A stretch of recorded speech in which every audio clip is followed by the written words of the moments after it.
Euzubillahimineşşeytanirracim. Bismillahirrahmanirrahim. Elhamdülillahi Rabbil alemin. Vessalatu vesselamu ala Resulillahil amin. Ve ala alihi tahirinel masumin. Ve la'nu daim ala a'daihim ve munkiri fezailihim ve gasibi hukukihim ecma'in minel ana ila yevmiddin. Mübarek Ramazan ayıdır. Allah-u Teala'nın mağfiret, bağışlanma ayıdır ve geçen günlerde okuduğumuz kimi Hazreti Resulullah buyurur ki, insan bu günlerde, bu ayda özün bağışlattırmasa, bəs hansı ayda özün bağışlattıracaq? Yəni, bağışlanmaq üçün ən böyük fürsətlərdən və şanslardan biridir. Ona görə bu ayın ibadətlərindən maksimum dərəcədə faydalanmalıyıq və bu ayda dünən oxuduğum mübarək kəlamlara əsasən insan təkcə özün yeməkdən və içməkdən qorumamalıdır. İnsan ən mühüm şeylər ki, bu mübarək Ramazan ayında gərək ondan müğayyət ola insanın dilidir. Gərək dilinə ciddi nəzarət eləyək. Çünki bədən üzvləri arasında insanı cəhənnəm oduna ən çox vadar eləyən insanın dilidir. Ki, dünənləri bu barədə müəyyən qədər danışdıq. Bu günləri də 2 dənə hədis əlavə eləyim, ondan dünən qaldığım mövzunu davam elətdirim inşallah. Peyğəmbər əleyhissalam buyurur ki, "Əs-saimu fi ibadətin və in kana na'iman ala firashih ma lam yaghtab musliman." Buyurur ki, müsəlman qardaşının qeybətini eləməyənə qədər insanın oruç halı, oruç tutan şəxs ibadət halındadır. Baxmayaraq o öz yerindədir. Yəni bir adam öz yatağında yatır. Amma nə qədər ki müsəlman qardaşının qeybətini eləməyib, bu ibadət hesab olunur. Yəni qeybət bu qədər pisdir, xoşa gəlməzdir. Həzrət digər bir kəlamda buyurur ki, "Mən iğtabə muslimən fi şəhri Ramadan lam yu'car ala siyamih." İnsan mübarək Ramazan ayında müsəlman qardaşının qeybətini eləyərsə, oruca görə mükafat almaz, tutduğu orucuna görə mükafat almaz. Bu çox mühüm məsələdir. İnsan nə qədər müğayyət olmalıdır dilindən. Bu ki, bizdə var deyirlər, qeybət deyil, olanı deyirəm, elə olanı demək qeybətdir. O olanı demək ki, danışdığım adam həmən yerdə, məclisdə yoxdur və danışdığım söz onun xoşuna gəlməyən bir sözdür, onu danışmaq qeybətdir. Əgər olmayanı desəm, bu olur böhtan. Buna görə mübarək Ramazan ayında mümkün qədər dilimizə nəzarət eləməliyik. Amma o ki, dünənləri danışırdım Zəmanə imamının barəsində və qeyd elədik ki, Zəmanə imamı doğulub və hal-hazırda günümüzdə yaşayır. Və bunu da qeyd elədik ki, imamın qeybdə olması onun hər hansısa bir yerdə göylərə çəkilməsi anlamında başa düşməməliyik. İmam Zamanın qeybdə olması, yəni bizim onu tanımamağımız. O bizim aramızdadır, insanların arasındadır. Amma məsələ burasındadır ki, o bizi tanıyır, biz isə onu tanımırıq.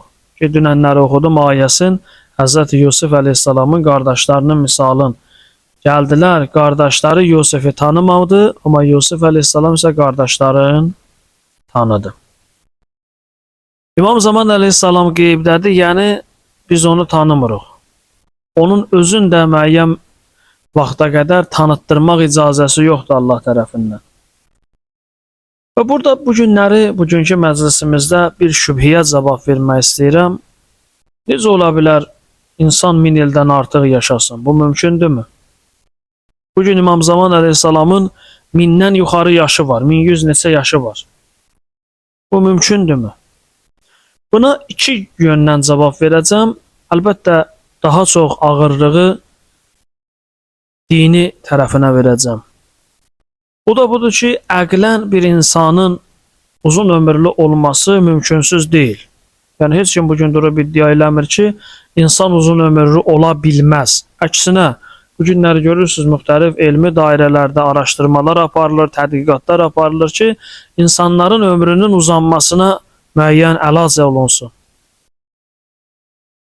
Əgər bir insan normal yaşayışa, normal mühitə, normal qidalanmaya sahib olarsa, hər bir şey qayda qanunlara uyğun olarsa, bu insanın uzun ömürlü olması mümkündür. Əlbəttə Allahın icazəsi və izni daxilində. Burada kimsənin şək şübhəsi yoxdur ki, bu belədir. Amma ikincisi ki, biz inanclıyıq. Biz Qur'an-ı Kərimə iman gətirmişik. Qur'an-ı Kərimin hər bir ayəsinə, hər bir hərfinə iman gətirmişik. Ona görə mən Qur'an-ı Kərimdən 4 dənə nümunəni sizə oxuyacağım, ta mövzumuz aydın olsun və bizim onsuz da şəkkimiz yoxdur ki, bizim imamların sonuncusunun uzun ömürlü olmasında. Amma əlimizdə dəlilimiz də olsun, qəlbimiz arxayın olsun. Ona görə 4 dənə mən nümunə qeyd edirəm. Ən bariz və aşkar nümunə Həzrəti Nuh əleyhissalamdır. Qur'an-ı Kərimdə Ənkəbut surəsinin 14-cü ayəsində oxuyuruq. Əuzu billah minəşşeytanirracim. Və ləqəd ərsalnə Nuhan ilə qavmih fələbisə fihim əlfə sənətin illə 50 amən. Buyurur, biz Nuh əleyhissalamı, Nuhu öz qövminə göndərdik və o onların arasında 1000 ildən 50 il əskik yaşadı. Hala niyə bu belə deyir 1000 ildən 50 il, bir yola 950 il demir? Bunun özünün ədəbi izahı var, işim onda yox. Amma Qur'an-ı Kərimin sərih, açıq aşkar ayəsi buyurur ki, Həzrəti Nuh əleyhissalam 950 il təbliğat eləyibdi. Yaşayışının barəsində isə tarixdə, hədislərdə qeyd olunur 2500 il ömür yaşayıbdı Həzrəti Nuh əleyhissalam. Bu birinci nümunə. Hələ nağd dəqiq hissəsi budur ki, 950 il Qur'an-ı Kərimin ayəsinə əsasən təbliğ eləyibdir. Deməli, bir insanın 50 ildən, 60 ildən artıq yaşaması mümkündür. Və yaşayıb da bu. Allahın izni və iradəsi çərçivəsində. Bu bir. İkinci nümunə Həzrəti İsa əleyhissalamdır. Bilirsiniz, Həzrəti İsa əleyhissalam neçə dənə peyğəmbər var ki, onlar dünyasını dəyişməyib, onlar da qeybdədirlər, onlar da Allah qatında bir yerdə qərarlaşıblar. Onlardan biri də Həzrəti İsa'dır. Qur'an-ı Kərimdə Nisa surəsinin 157-ci ayəsində buyurur ki, وَمَا قَتَلُوهُ وَمَا صَلَبُوهُ وَلَاكِنْ شُبِّهَ لَهُمْ. Onlar Həzrəti İsa'nı nə öldürdülər, nə çarmıxa çəkdilər, amma ona bənzər bir şey oldu. İnşallah qismət olsa irəlidəki günlərdə bu barədə olan bir maraqlı bir əhvalatı elə İncilin özündən nəql eləyərəm inşallah. Həzrəti İsa əleyhissalam hal-hazırda yaşayır. Bugünkü biz miladi təqvimlə istifadə edirik. Həzrəti İsa əleyhissalamın doğum tarixindən götürülür. 2026 il keçir.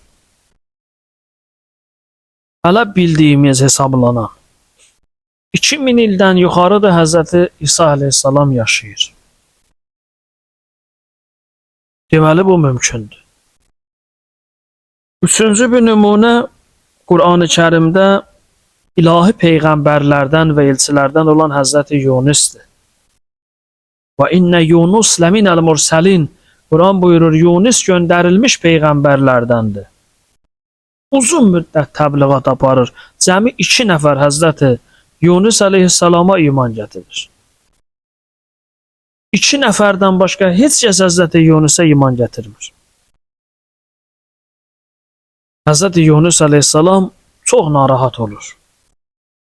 Və nəhayət bir gün qövmün tərk eləyir. Qövmünə Allahdan bəla istəyir və qövmün cəmiyyətini tərk eləyir. Cəmiyyətini tərk eləyib, bu çox uzun müfəssəl bəhsdir. Mən sadəcə o məqsədim var, bir dənə nöqtəyə, bir məqamı demək istəyirəm, ona görə bunu deyirəm. Yoxsa bu özü bir ayrıca bəhsdir Həzrəti Yunus əleyhissalamın cərəyanı. Həzrəti Yunus əleyhissalam qövmün qoyur və gedir. Gəlir, bir dəryanı keçmək lazım olur. Bir dəryanı keçmək lazım olanda, indi o dönəm üçün gəmi deyək, qayıq deyək, ya nəsə minib keçirlər. Bir dəniz nəhəngi bunların gedişinə mane olur. İçəridə olan adamlar püş atırlar ki, bir nəfəri ataq, qoy bu balıq onu yesin, başı qarışsın, biz ötüb keçək. 3 dəfə püş atırlar, üçündə də Həzrəti Yunus əleyhissalamın adı çıxır. Və Yunus başa düşür, işinə yerdədir. Həzrəti Yunus əleyhissalamı atırlar dəniz nəhənginə, Quran belə buyurur. Fənada fiz zulumat. Həzrəti Yunus zülmətlərin içərisində nida elədi. Allah ilahə illa ənt. İlahi səndən başqa heç bir ibadətə layiq məbud yoxdur. Subhanəkə, sən hər bir eyb və nöqsandan münəzzəhsən, təmizsən. Mənim bu balığın qarnına düşməyimin səbəbkarı sən deyilsən. Kimdir səbəbkarı? İnni kuntu minəz zalimin. Mən özüm özümə zülm eləmişəm. Ayənin davamı belədir. Fəstəcəbnə ləh və nəccəynahu minəl ғəm və kəzalikə nuncil müminin. Buyurur, biz onun duasını qəbul elədik, ona qəmlə nicat verdik və beləliklə möminlərə biz belə nicat verərik. Saffat surəsinin 139-148-ci ayəsidir. Bu qeyd elədiklərim ki, Həzrəti Yunus əleyhissalamın barəsində müfəssəl baxmaq istəsəz oradadır. Amma bu zikir ki mən dedim, Yunusiyyə zikri deyə məşhurdur. Ənbiya surəsinin 87-ci ayəsidir. Ariflər tövsiyə eləyirlər ki, əgər bir insan bir xüsusi müşkilə düşərsə, çətinliyə düşərsə, əli hər yerdən üzüləndə zikri Yunusiyyəni səcdədə ya adi halda desə, Allah ona məxrəc verir. Çünki Allah özü vədə verib, kəzalikə nuncil müminin, biz möminlərə belə nicat verərik. Amma təkcə dillə demək lazım deyil ki, boş deyəsən la ilahə illə əntə subhanəkə inni kuntu minəz zalimin. Düşdüyün problemdə öz səhvi başa düşəsən. Yaşadığın problemdə öz xətoy anlayasan. Biləsən ki, mənim burada payım var. Ya mənim səhlənkarlığım ucbatından olub, ya mənim əməllərimin acı nəticəsi də qarşıma çıxır və illa Allahın məndən qəsdi qərəzliyi yoxdur məni çətinliyə və yaxud da problemə salsın.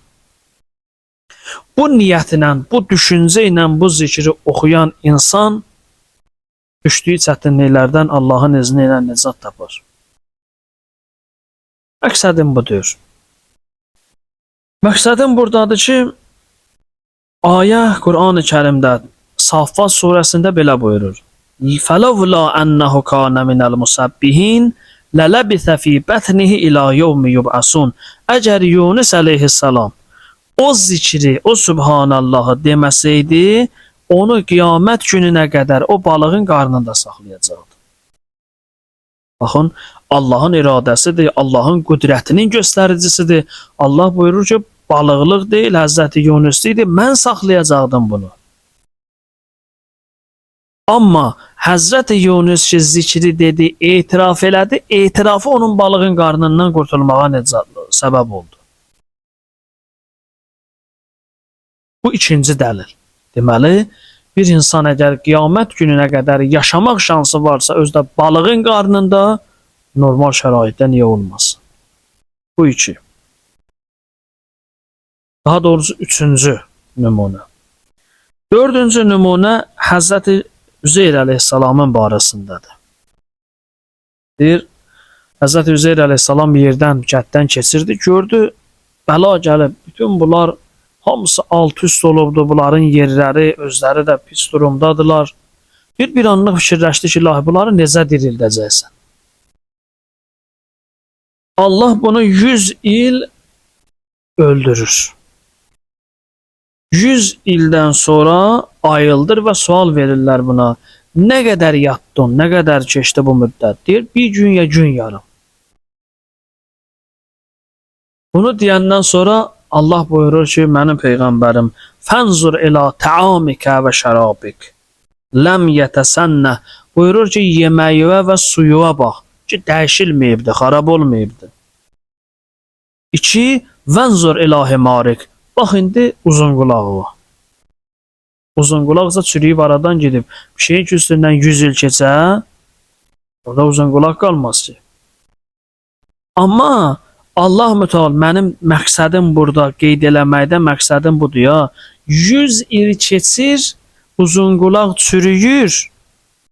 Amma Həzrət Üzeyrin yeməyi və suyu dəyişilmir, olduğu kimi qalır.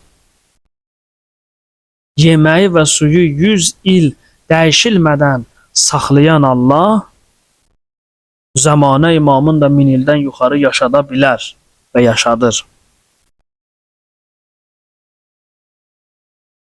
Nə qədər mühüm məsələlərdir. Mən sadəcə biraz hava soyuqdur, onu nəzərə alıram. Biraz da baxmada aclığımız var. Ona görə çox da sizi yormaq istəmirəm. Hələ Ramazanın əvvəlləridir. Ona görə sadəcə bu məqamları deyirəm. Ki bunlar hər biri ayrı-ayrılıqda tutarlı dəlillərdir.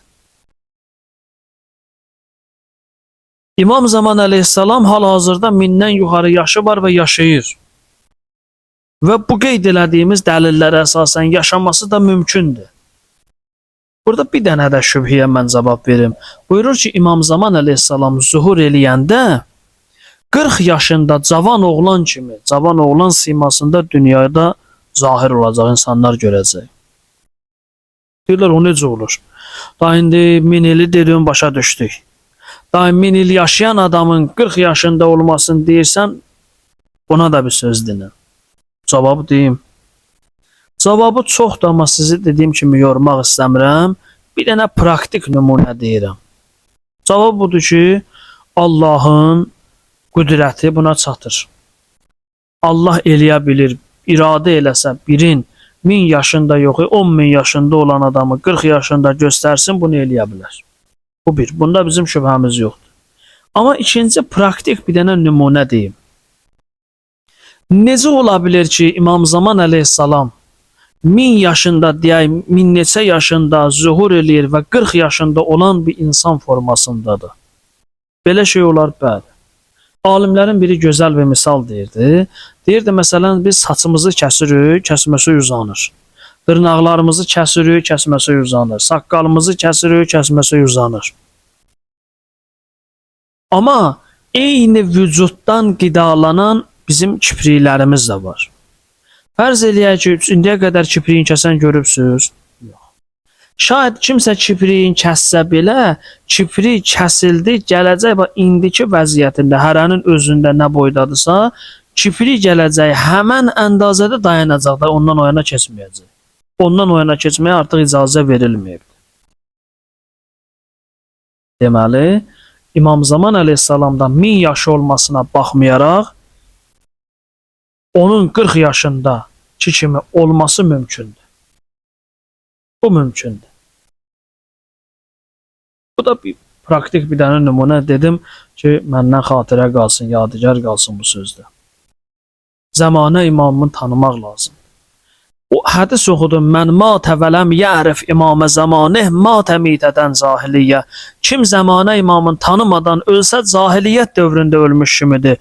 O tanımaq təkcə adın bilmək, atasının adını bilməkdən söhbət getmir. Tanımaq onu kamil şəkildə tanımaqdan söhbət gedir. Doğumun biləsən, amma çoxuna indi sual versən ki, 1000 yaşı var, şübhəliyən necə ola bilər, 1000 yaşı yaşaya bilsin. 1000 yaşlı adam 40 yaşında kimi gələcək, ola bilər. Bu qeyd elədiklərim onun üçündür ki, bizim əqidəmiz möhkəmlənsin barək Ramazan ayında. Əqidəmiz olsun İmam Zaman əleyhissalama. Çünki zəmanə imamımızdır qiyamətdə. O bizdən, biz ondan sorumluyuq. Allah inşallah zəmanə imamın tanımaqda bizlərə yardımcı olsun inşallah. Esselamu aleykə ya Əbu Abdullah Hüseyin və aləl ərvahilləti həllət bifinaik. Allah mübarək Ramazan ayında hər birimizin müvəffəqiyyətin bol eləsin inşallah. Vəsselamu aleykum.